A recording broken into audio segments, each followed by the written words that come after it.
A'udzubillahi minasyaitonirrajim. Bismillah tawakkaltu 'alallah wala haula wala quwata illa billahil aliyil azim. Allahumma shalli ala sayyidina Muhammad wa ala ali sayyidina Muhammad kama shallaita ala sayyidina Ibrahim wa ala ali sayyidina Ibrahim fil alamina innaka Hamidun Majid.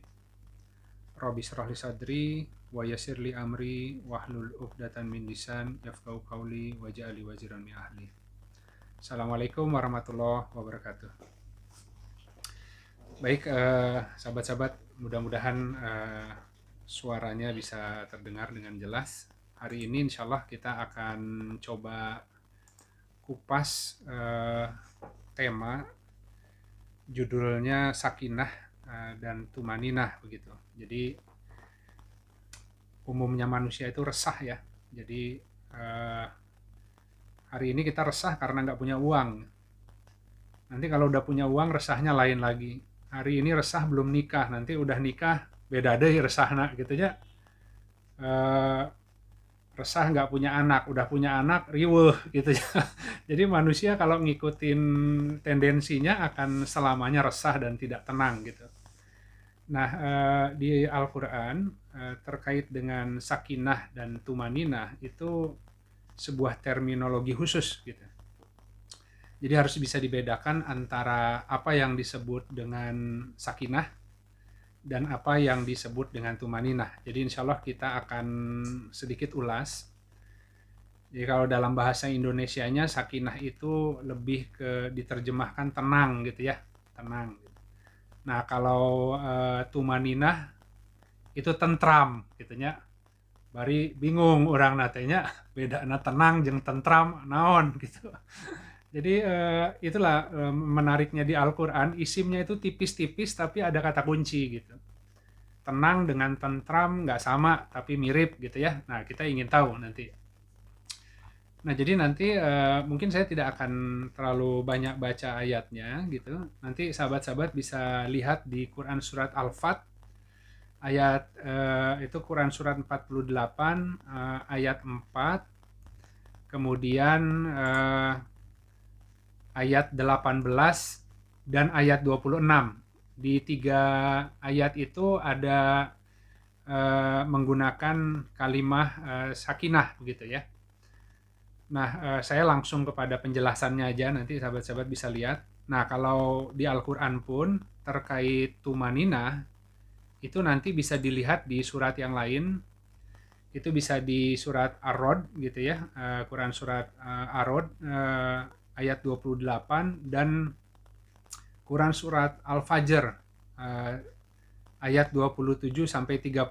Jadi dua-duanya kalau dalam terjemahan teks Al-Quran bahasa Indonesia diterjemahkannya tenang gitu. Tapi kalau kita lihat kamus Arabnya ada perbedaan. Nah, saya akan langsung aja kepada penjelasan dan contoh. Jadi ini Al-Quran itu kita bahas baru bunyi kalau relevan dengan kehidupan kita. Jadi yang kita ingin cari adalah relevansi antara ayat dengan yang kita hadapi sehari-hari gitu ya. Jadi sahabat-sahabat, yang disebut sakinah itu bukan sesuatu yang bisa dilatih ataupun bisa dipaksakan. Kalau nggak dikasih tenang sama Allah, manusia mah deg-degan wae gitu nya, nggak akan bisa tenang dalam kehidupan. Tadi itu belum nikah resah, sudah nikah resah, nggak punya anak resah, udah punya anak resah,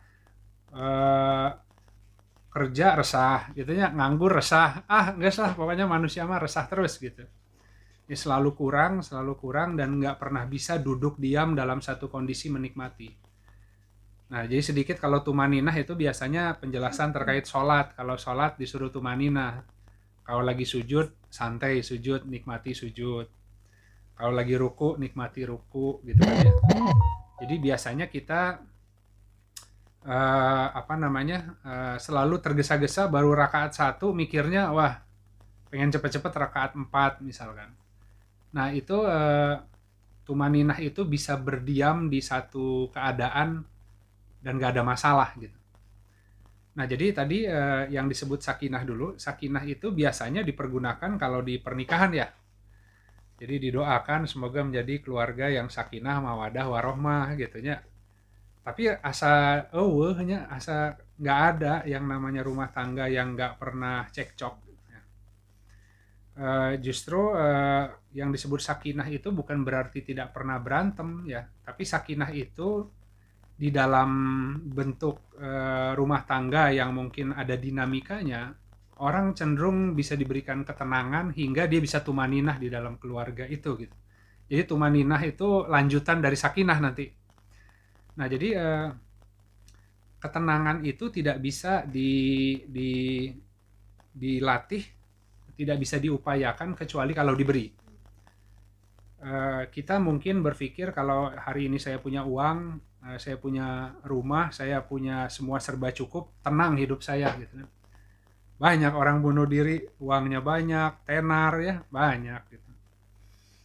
Jadi banyak orang yang sukses juga resah gitu. Tidak tenang hidupnya gitu. Banyak orang yang sudah jalan-jalan keliling dunia masih juga tetap nggak tenang. Sudah punya keluarga, sudah punya anak, tetap nggak tenang gitu ya. Jadi sudah sering makan, bisa makan enak di mana-mana, tetap resah ya. Jadi sementara ada orang yang hidupnya pas-pasan, serba ya gitulah secukupnya, tapi makan pakai ikan asin nikmat, tenang ya, semua dinikmati gitu ya. Di kantong isinya ya cuman barang berapa ribu gitu ya, tapi ya tenang aja gitu. Jadi bukan masalah tebal dompet, bukan masalah kita dikasih apapun oleh Allah, tapi tenang mah sesuatu yang ditanamkan di hati. Nah, jadi kalau kita simak dari ayat, struktur ayat, kira-kira begini. Jadi sakinah itu adalah sebuah anugerah, sebuah hadiah ya, yang Allah turunkan, Allah masukkan ke dalam hati orang-orang yang beriman gitu. Nah, biasanya diberikan melalui petugasnya Allah gitu. Nanti di ayat yang di Al-Fat itu kalau sahabat-sahabat lihat ada sesungguhnya hanya milik Allah lah tentara langit dan bumi begitu. Itu lanjutan dari ayat sakinah. Nah, jadi contohnya begini. Ketika ada orang yang sedang lagi gelisah hatinya, datang seseorang yang menjelaskan kepada dia nasihat dari Al-Quran pakai satu ayat saja gitu ya, dibacakanlah ayat-ayat yang mengandung bahasa ketenangan. Nah, kalau tidak ada izin Allah dimasukkan si kalimat yang dibacakan dari Al-Quran ke hati orang itu, nggak akan tenang-tenang juga gitu. Jadi kalau teman-teman dengerin Al-Quran dikaji, kalau hatinya nggak Allah buka, percuma. Mau dengerin materi sebagus apapun, kalau hatinya tidak diizinkan oleh Allah dibuka, nggak bisa masuk si materi itu. Tapi bisa jadi Allah izinkan hatinya dibuka, dengar nasihat dari siapapun itu langsung bunyi di hati, bisa begitu gitu. Jadi ayat Quran itu hanya bermanfaat bagi orang yang hatinya Allah izinkan untuk diresapkan ayat itu ke dalam hatinya gitu. Nah, ketika si ayat yang dibacakan itu oleh petugas lahiriah, petugas bumi ya, itu kalau dulu para rasul, para nabi, ya kalau sekarang ya ustadz lah, sahabat lah gitu ya, yang kita percaya, yang mereka memberikan nasihat yang baik, tiba-tiba hati itu langsung ces gitu. Nah, cesnya hati itu karena ada Allah buka gitu. Nah, ketika masuk si kalimat yang sederhana itu ke hati seseorang, tiba-tiba timbul keyakinan gitu. Nah, makanya ketika keyakinan timbul, itu imannya menjadi bertambah dari keimanan sebelumnya gitu. Jadi iman bertambah itu butuh kalimat. Tapi kalimat itu tidak bisa menambah iman kalau nggak sampai jadi keyakinan gitu. Disampaikan A, orangnya nggak yakin, misalkan rezeki itu Allah yang tanggung. Kalau dikasih anak, jangan khawatir, jangan sedih, ada di Al-Quran, nggak boleh orang tua, bapak, ibu itu dijadikan tersiksa karena anaknya, karena sesungguhnya semua itu ada paket rezekinya. Kalau dia ngerti, kalau dia paham, kalau dia yakin, beriman kepada ayat itu dan yakin, Allah malah buka nanti gitu. Karena setiap orang membawa rezeki gitu kan. Tapi kalau nggak yakin ya susah gitu kan. Nah kemudian diberikan khusus ya sakinah itu kepada orang yang berhijrah. Jadi berhijrah dalam artian kalau di Al-Quran dikatakan orang-orang yang mengadakan perjanjian di bawah pohon Ridwan gitu. Ya, perjanjian Aqobah. Jadi itu orang bisa dikasih sakinah pertama itu dalam 3 keadaan. Yang pertama adalah dia bisa khusyuk ketika beribadah gitu. Coba kalau sholat ya, kalau ibadah atau puasa hatinya nggak dikasih tenang, pasti kesel-keselan. Ya. Itu kalau puasanya nggak dikasih sakinah, nggak tumaninah, kan baru jam 8 pagi udah mikir kopi, udah pengen cepet buka gitu ya. Lihat jam, maghrib masih lama keneh gitu kan. Jadi ketika dia ada ketenangan dan ada tumaninah, artinya dia berdiam diri di dalam kondisi puasa juga nggak ada masalah gitu. Ya nggak kemana-mana pikirannya, nikmati aja laparnya, nikmati aja puasanya, dan itu nggak gampang. Kalau lagi dikasih punya uang, nikmati ya, artinya nikmati itu bukan dicintai, nikmati itu digunakan sewajarnya. Kalau lagi nggak punya, ya nikmati juga serba keterbatasannya, itu nggak mudah.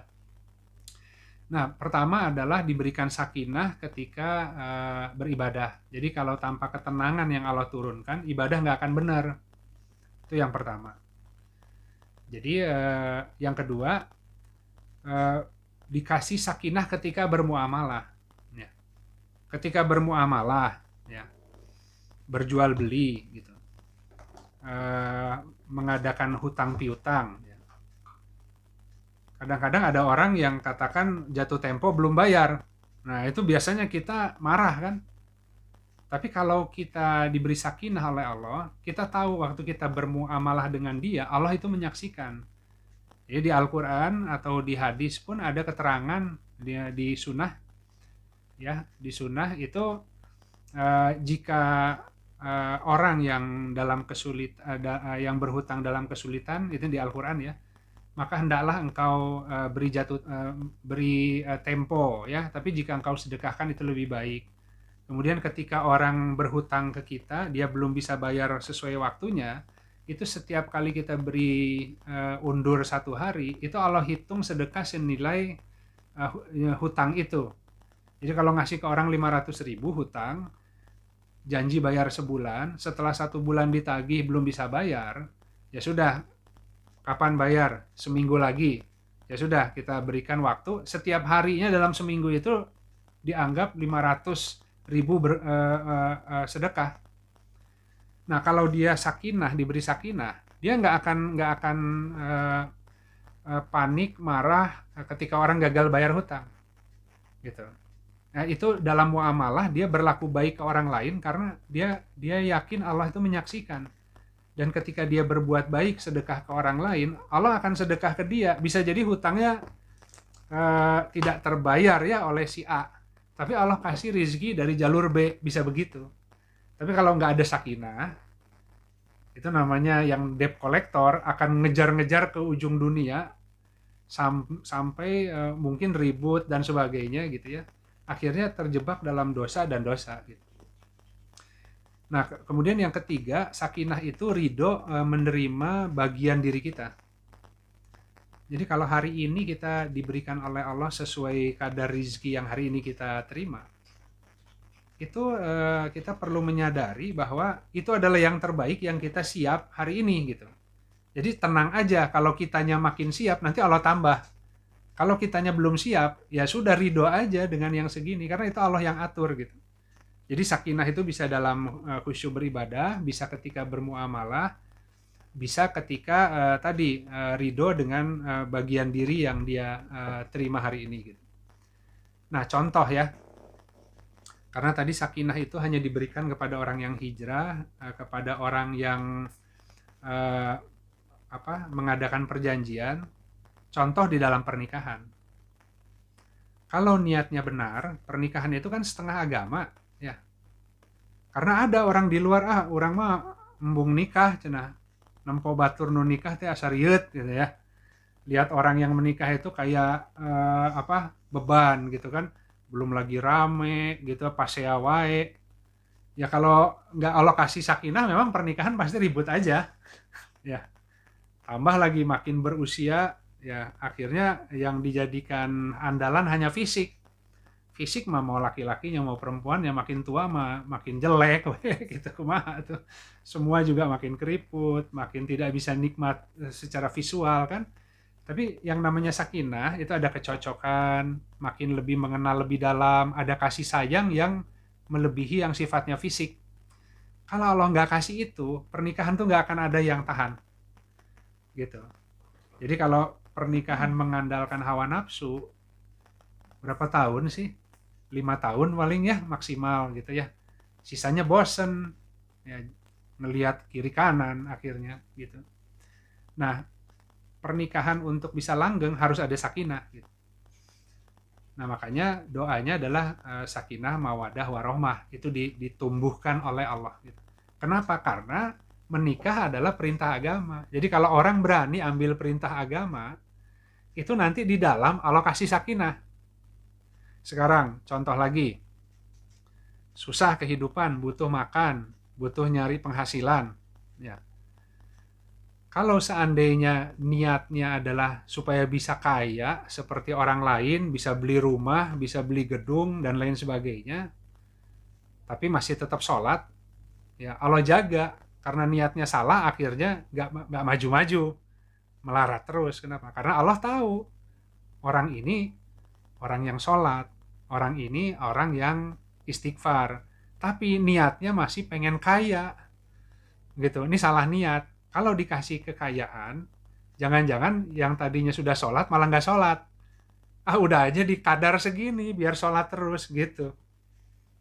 Itu Allah itu, kalau nahan itu pertolongan. Jadi, pertolongan itu bukan hanya kalau Allah ngasih, kalau Allah tahan juga itu pertolongan. Nah, jadi, tapi beda kalau misalkan sahabat-sahabat masuk, kita butuh menafkahi keluarga, gitu kan. Kita butuh hidup yang layak, ya. Maka kita butuh membangun kehidupan yang baik, yang thoyyib. Nah, di Al-Quran, ya, barang siapa ya yang beramal soleh, baik laki-laki maupun perempuan, sedang ia dalam keadaan beriman, maka Allah akan memberikan kepadanya hayatan thoyyibah. Jadi kunci kehidupan yang thoyyib, yang baik adalah iman dan amal soleh. Contoh amal soleh, luruskan niat, kemudian kita jalankan usaha yang kita mampu, ya, sisanya tawakal, serahkan ke Allah gitu. Jangan tergoda dengan yang haram dan sebagainya gitu. Nah, karena janji Allah, barang siapa yang bertawakal, Allah cukupi. Barang siapa yang takwa, Allah kasih jalan keluar dan rezeki dari arah yang tak disangka, gitu kan. Nah, jadi kalau orang tidak dikasih sakinah di sana, nggak bisa menempuh mencari dunia dengan beramal soleh, nggak mampu. Ya. Karena orang lain itu fast track. Ya. Kalau pakai amal soleh itu bertahap dibangun. Hari ini korupsi, besok kaya. Gitu. Tapi tenang nggak orang korupsi? Udah takut ada yang tahu, takut ketahuan. Ya. Belum kalau sakratul maut, takut diadili di sana kan, boro-boro sakinah. Ya. Punya uang juga ditaruhnya nggak tahu di rekening bank yang mana supaya nggak kelacak. Riet ya. Tapi kalau kita bekerja, ada rezeki dari yang halal, orang lain tahu juga nggak ada masalah. Halal kok hasilnya. Begitu mau meninggal, nanti kan diminta pertanggungjawaban. Selama kita mencarinya dengan cara yang baik, ya tentu nggak usah khawatir di sisi Allah. Allah Maha Adil gitu. Nah, jadi niatnya lurus dan membenarkan janji Allah atas pembagian rizki yang dijelaskan di Al-Quran dan Sunnah. Jadi itu yang namanya sakinah ya. Nah, ini yang kedua, singkat aja, tumaninah. Jadi kalau tadi sakinah itu terkait tadi perbedaan dengan tumaninah. Jadi kalau tadi sakinah itu berjanji di bawah pohon ridho, di bawah pohon ridwan, ya. Ya, orang-orang yang berjanji di bawah pohon ridwan, itu pohon keridoan gitu ya. Kalau tumaninah itu udah dimakan buahnya gitu. Kalau yang tadi baru berjanji, kalau sekarang dimakan buahnya, ini sehingga bisa istiqomah gitu. Di dalam kondisi apapun bisa tumaninah, tenang, no problem, nggak ada masalah gitu kan ya. Jadi ini tidak mudah terganggu oleh kehidupan gitu. Jalan aja semua gitu. Nah kemudian jadi yang namanya tadi sakinah adalah ketenangan yang Allah kasih dari yang awalnya rasa takut karena berpegang pada janji Allah. Ya, Allah punya janji, setan punya janji. Mau ambil janji yang mana? Mau ambil janji Allah, sedekah, maka nanti Allah akan kembalikan sedekahnya dilipat gandakan. Tapi kalau nanti saya sedekah kemudian Allah nggak kasih gimana? Kan takut tuh. Akhirnya nggak sedekah. Tapi kalau orang berani untuk megang janji Allah, gitu ya, hadiah dari keberanian dia untuk berpegangan kepada janji Allah yang dia tadinya takut, itu yang diturunkan sakinah ke orang itu. Gitu. Jadi diberikan ketenangan karena keberaniannya bersabar dan tetap berprasangka baik kepada Allah hingga datang al-yakin. Kenapa yakin? Ya datang balasannya. Kalau beragama nggak ada bukti, ya nggak bisa yakin. Jadi kalau misalkan teman-teman mentok dalam kehidupan dunia, belajar bersabar dan bertawakal yang benar, tiba-tiba ada jalan keluar, ada kecukupan, baru bisa yakin. Kalau agama bukan doktrin soalnya, tapi bukti begitu. Nah jadi sederhananya sakinah itu tadi diturunkan, kondisinya dari awalnya resah kemudian diberi ketenangan. Kalau tumaninah ini sudah no problem, tidak ada masalah, mau ditaruh di mana aja, santai aja dinikmati. Mau kondisi A, B, C, D, semuanya bisa dinikmati. Karena semua keadaan yang Allah berikan kepada kita hari ini, itu pasti yang terbaik. Makanya nanti, yang datang kembali dengan keridhaan Allah adalah nafs mutmainah. Jadi, nafs mutmainah itu adalah orang-orang yang sudah ridho dengan apapun yang Allah aturkan dalam kehidupannya. Dia bisa bersyukur dalam setiap keadaan. Itu aja sahabat-sahabat, sisanya kita diskusi dan pertanyaan ya. Kita nanti mudah-mudahan akan eksplorasi tentang sakinah, tumaninah dalam kasus real aja kita bahas gitu. Jadi saya kembalikan dulu ke Indra, mau dilanjut putus tengah jalan atau mau di off dulu kemudian lanjut link baru biar kita bisa coffee break. Silakan Ra. Atur nuhun. Assalamualaikum warahmatullahi wabarakatuh. Mangga sahabat-sahabat kita masuk sesi 2 ya sambil jalan. Alhamdulillah saya prolog gitu ya. Jadi kita lanjut sesi kedua ya. Yang tadi terkait sakinah dan tumaninah gitu ya. Nah, silakan mungkin kalau ada pertanyaan yang terkait hal itu ya, karena ini yang nyampaikan belum bisa tumaninah nih ya. Karena tumaninah itu mau di kumaha-kumaha oge ke Allah teh masih bisa manteng aja gitu ya. Itu manusiawi gitu, tapi semoga kita bisa sampai ke tahap di mana orang yang ridho ya dengan apapun yang Allah tetapkan bagi diri kita gitu. Karena sebenarnya kan tersiksa itu karena ekspektasi hati. Jadi kalau makan aja tersiksa kan, kalau dikasih bakso pengen sate gitu. Makan aja tersiksa kalau yang kita pengen dengan yang ada itu nggak sama gitu. Tapi kalau tumaninah itu ya bakso nikmat, sate nikmat gitu ya. Mau sedang lapang nikmat, mau sedang sempit nikmat. Bahkan di Al-Quran kan sedekah juga dikala lapang dan sempit. Jadi orang yang baru bisa sedekah ketika lapang itu artinya belum tumaninah gitu. Orang yang bisa tersenyum dalam semua kondisi ya, yang betul-betul bisa menikmati semua episode kehidupan gitu. Karena toh akhirnya jadi cerita indah gitu. Bahkan tragedi ataupun kisah-kisah sedih kalau udah dilewati seringkali kita bisa tertawa di kemudian hari gitu. Nah, jadi cuman kan tersiksanya waktu menjalani gitu ya, baru bisa mengambil hikmahnya belakangan. Tapi kalau tumaninah itu nggak butuh tersiksa jalaninya pun enak ya. Setelahnya banyak hikmahnya gitu. Nah itu sorga sebenarnya, sorga. Gitu. Jadi orang mencari ketenangan jauh-jauh kemana-mana ya sampai akhirnya nggak ketemu-ketemu karena tadi ketenangan itu hanya bisa Allah yang turunkan gitu. Nah caranya adalah kita ingin mendekat, ingin hijrah ya, ingin tadi melaksanakan sebuah perjanjian. Nah itu syarat Allah turunkan tumaninah dalam kehidupan. Jadi saya pikir orang-orang yang ngaji, yang mulai mengerti kehidupan, tidak lagi hatinya menjadi tenang atau tidak dengan adanya materi, gitu. Itu keniscayaan. Kalau orang benar ngajinya, bukan materi yang membuat dia bahagia, tapi mungkin silaturahmi, ya, punya kawan-kawan yang kemudian bisa saling berkasih sayang, punya perkumpulan, punya komunitas, ya kayak kita di kajian Rabu kan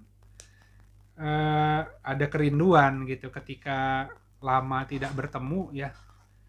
Mungkin bukan hanya sekedar ngajinya gitu, tapi ada ikatan hati, ada ketenangan ketika berkumpul dengan orang-orang yang visinya sama gitu ya. Itu yang nikmat-nikmat yang tidak bisa dirasakan oleh orang lain yang hanya mengejar nikmat besar gitu. Mangga silakan kalau ada diskusi pertanyaan terkait sakinah dan tumaninah. Sambil saya tanya contohnya begini. Hari ini ada yang masih kesel di rumah karena COVID nggak gitu? Ya, itu kalau awal kita di lockdown nggak bisa kemana-mana, tambah lagi kemudian dihantam sama karantina puasa, ya kesel biasa di warung kopi, biasa ke mall, tapi karena sudah sekian bulan ya di rumah, lama-lama dikasih juga tumaninah gitu. Ya, jadi kalau yang sampai hari ini masih nggak sabar pengen berkeliaran keluar, artinya belum dikasih tumaninah ya. Jadi kalau hari ini di rumah oke, ya kita bisa ngaji tetap pakai teknologi, kita tetap masih bisa beramal soleh dengan kondisi yang ada, tidak ada kepentingan kangen dengan harus pergi-pergi, itu artinya sudah mulai tumaninah dengan kondisi hari ini gitu. Jadi itu contoh aja. Jadi Al-Quran berat gitu ya. Jadi gini, salah satu, memang Al-Quran itu kan perkataan yang berat, makanya di bulan Ramadan dimudahkan di sepertiga malam ya, atau kalau di hari-hari biasa pun kalau membiasakan sholat malam kemudian membaca Al-Quran itu memang perkataan yang berat itu lebih mudah untuk ditampung gitu. Karena Al-Quran itu sebuah kitab ya, itu firman Allah yang mendaratnya itu di hati sebenarnya. Al-Quran itu kalau hanya pakai kepala pusing. Al-Quran itu kalau hanya pakai kepala pusing gitu. Karena banyak juga yang wahamnya orang-orang yang mengkaji Al-Quran itu akhirnya terjebak dalam khazanah ilmu ya. Padahal harusnya baca Al-Quran, baca janji Allah, firman Allah, semakin mengenal dia, semakin hati itu bisa merasakan keberadaannya Allah di dalam setiap kehidupan gitu. Di dalam semua persoalan yang kita hadapi dalam kehidupan, Allah itu ada gitu. Nah, jadi kalau Al-Quran itu hanya mengambil dari sisi ilmunya saja, itu agak berat gitu. Ya, jadi Al-Quran itu harus menjadi obat yang menyembuhkan penyakit yang ada di dalam hati. Ya tentu, makanya tidak bisa menyentuhnya kecuali Al-Mutahharun kan. Jadi cara Al-Quran itu supaya bisa paham akalnya, hatinya dibersihkan dulu. Jadi kunci untuk memahami logika Al-Quran itu lewat hati.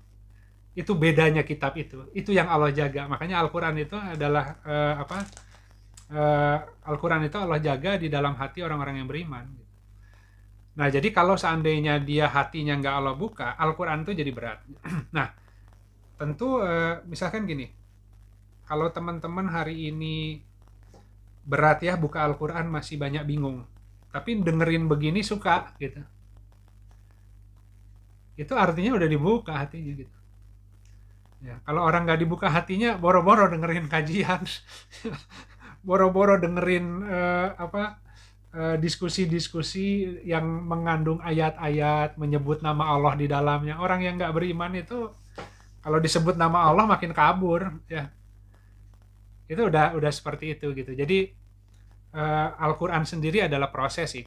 Jadi Al-Quran itu memang itu jihad ya, ketika kita ingin memahami. Tapi bisa dimulai dengan diskusi begini. Ketika kita misalkan saling sharing, saling diskusi dari kisah pengalaman hidup, kemudian mengambil panduan Al-Quran, kemudian ada bukti, itu membuat orang penasaran ingin masuk ke Al-Quran.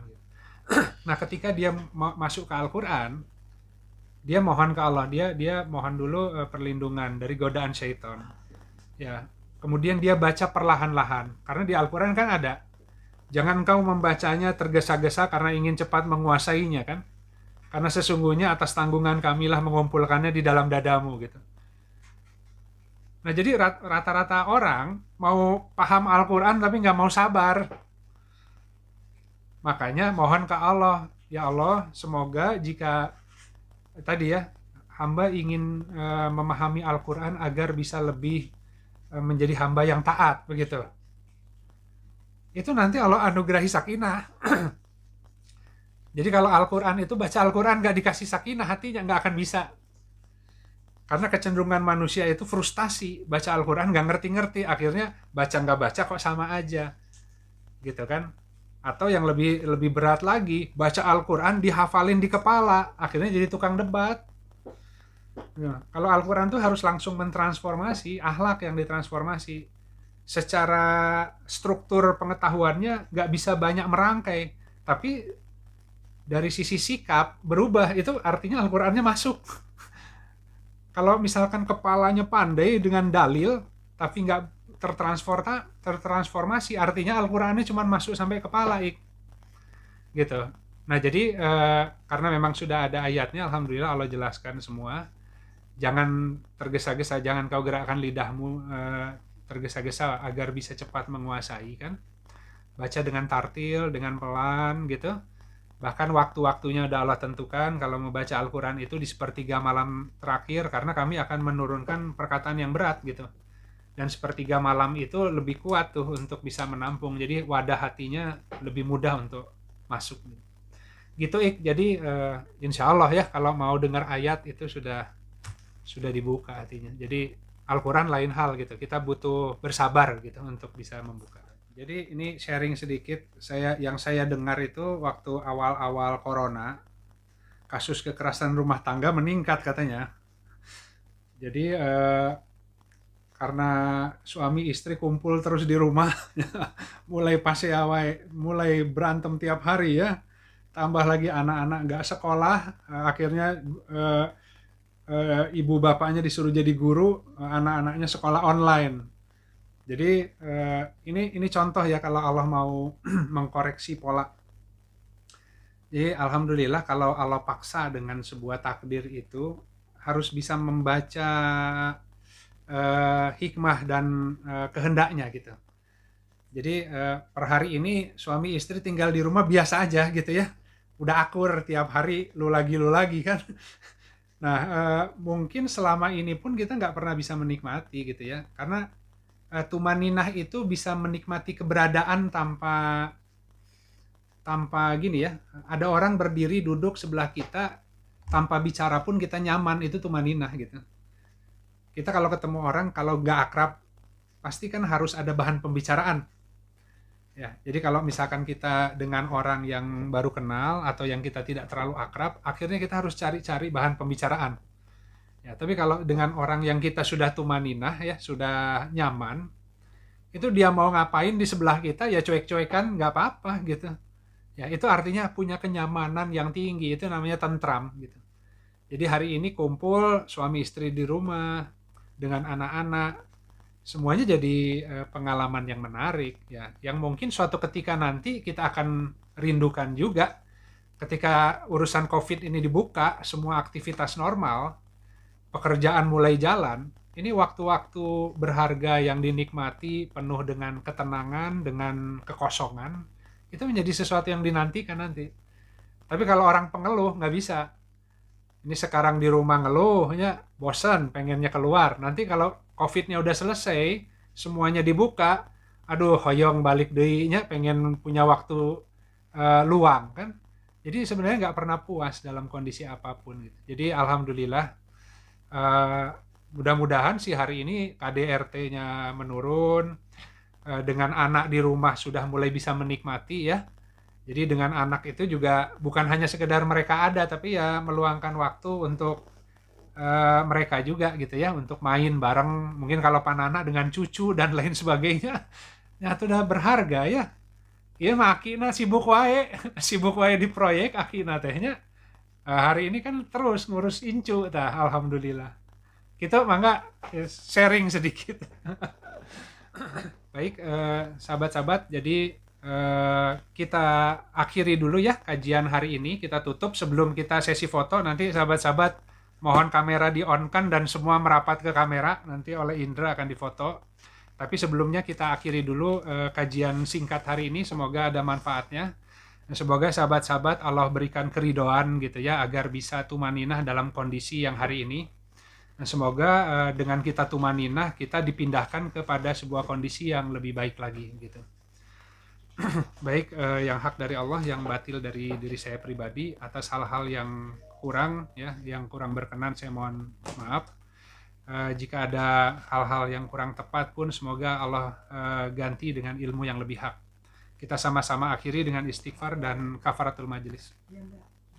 Astagfirullahaladzim, alladzi la ilaha illa huwal hayyul qayyum, wa atubu ilaih. Subhanakallahumma wa bihamdika asyhadu an la ilaha illa anta astaghfiruka wa atubu ilaik. Subhana rabbika rabbil izzati amma yasifun, wassalamun alal mursalin, walhamdulillahi rabbil alamin. Assalamualaikum warahmatullahi wabarakatuh.